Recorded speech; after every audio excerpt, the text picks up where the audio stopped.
이번 영상은 드라마 모험택시에 등장하는 인물 중 여러분들도 의심하고 저도 의심하고 우리 모두 뭔가 있을 거라고 의심하는 그 인물 장성철에 대한 짧은 뇌피셜 영상입니다. 아무래도 장성철 역을 맡은 김희성 배우가 예전부터 악역을 많이 맡기도 했고 특히 부산행의 바람 캐릭터, 미스터 선샤인의 이완익 등 생각만 하면 욕부터 나오는 역할이 너무 많아서 설마 이 드라마에서도 메인 빌런 혹은 흑막이지 않을까 하는 생각이 드는 건 저만의 입장이 아닐 겁니다. 그래서 이러한 편견을 가지고 드라마를 1화부터 다시 돌려봤는데요. 모범택시의 창시자 장성철, 그가 이 드라마에서 흑막일 가능성이 매우 높아 보입니다. 정확히는 이 드라마에서 흑막은 장성철이어야 합니다. 그 이유를 간단하게 정리해보죠. 우선 지난 2화 김도기를 영입하는 회상 장면에서 장성철은 이런 말을 했습니다. 악에게 지지 않고 나만의 방식으로 악을 이길 거야. 우리 주변의 쓰레기들을 전부 수거해서 그들을 세상으로부터 영원히 격리시킬 생각이야. 그리고 바로 다음 컷,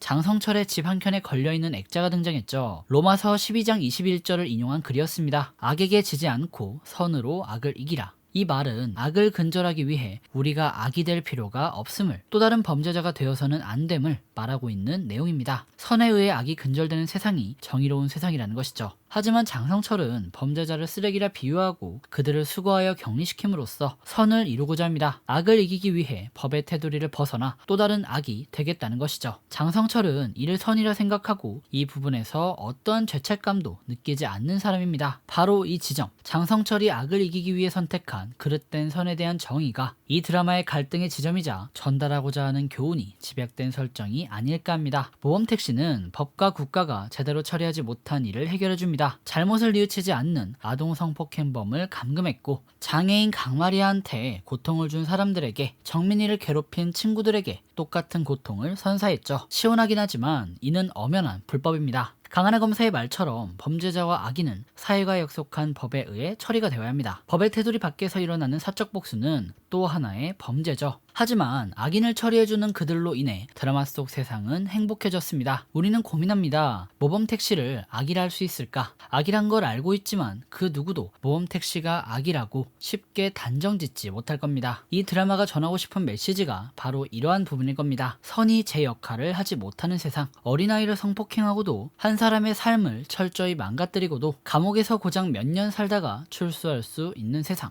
우리의 미래인 청소년이 어른들로부터 제대로 된 보호를 받지 못하는 세상, 피해자는 용서한 적이 없는데 법이라는 이름으로 용서가 되는 세상, 이게 우리가 사는 세상입니다. 많은 사람들이 모범택시라는 드라마를 통해 불법으로 점철된 복수국의 희열을 느끼는 순간이 오기까지, 보기와 모범택시의 불법 복수를 악이라고 단정짓지 못하는 모순적인 상황이 오기까지 우리 사회의 선이라는 사람들은, 검사, 경찰, 판사들은 도대체 무엇을 했는지, 사회가 약속한 법의 테두리를 벗어나 범죄자들을 처리하는 것을 선이라 표현하는 장성철에게 많은 사람들이 공감을 표할 때까지 우리 사회는 뭘 했는지, 이 드라마가 옴니버스 구성을 채택하고 우리 사회의 여러 단면들을 독립된 이야기로 보여주며 그걸 이끌어가는 이유가 바로 이것에 있지 않을까 합니다. 보아라, 너희들이 제대로 했으면 이런 일이 일어났겠니? 우리 사회가 정상적인 사회라면 이러한 내용의 드라마에 국민들이 사이다를 느끼겠니? 일 똑바로 안 할래? 정말 이런 사회를 원하니? 하며 의문을 제기하고 있는 것이죠. 그리고 그 중심엔 모범택시의 창시자 장성철이 있습니다. 선을 위한다고 하지만 결국 악인들과 똑같이 악행을 저지르는 사람, 모범택시의 시작에 있는 사람. 이 드라마의 목적이 진짜 정의가 무엇인지 보여주는 것에 있다면 원작 웹툰에 없던 강하나 검사 캐릭터를 넣은 이유가 법에 의한 진짜 정의를 보여주고자 함이라면 이 드라마에서 장성철은 악인이고 빌런일 수밖에 없습니다. 자기가 믿는 선을 위해 그 어떤 일도 스스럼 없이 저지르는 인물, 그는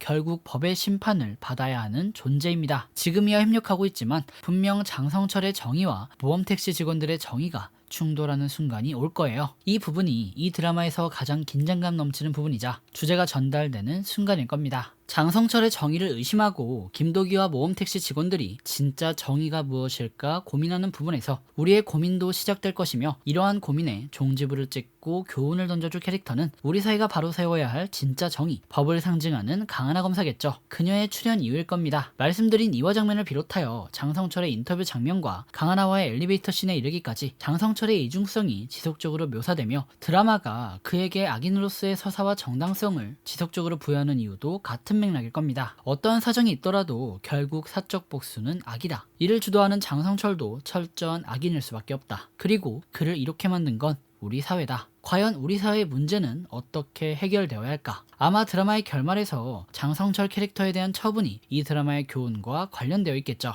때문에 이 처분에 대한 선택권을 갖고 있을 듯한 검사 강하나의 행보가 이 드라마의 결말로 가는 과정에서 가장 중요한 열쇠가 아닐까 합니다. 사회정의로 대변되는 강하나가 모범 택시의 문제를 어떻게 해결하는지, 이를 통해 어떤 교훈이 전달될지, 강하나의 행동을 통해 우리 사회의 선이 나아가야 할 방향이 무엇인지를 제시하는 게 이 드라마의 최종 목적이겠죠. 앞으로 강하나 검사가 어떤 역할을 하는지 눈여겨보며 드라마를 시청하시면 좋을 것 같습니다. 그럼 지금까지 운공이었고요. 영상 유익하셨다면 구독과 좋아요, 알람 설정 부탁드립니다. 그리고 드라마에 대한 여러분들의 생각을 댓글로 남겨주시면 감사하겠습니다.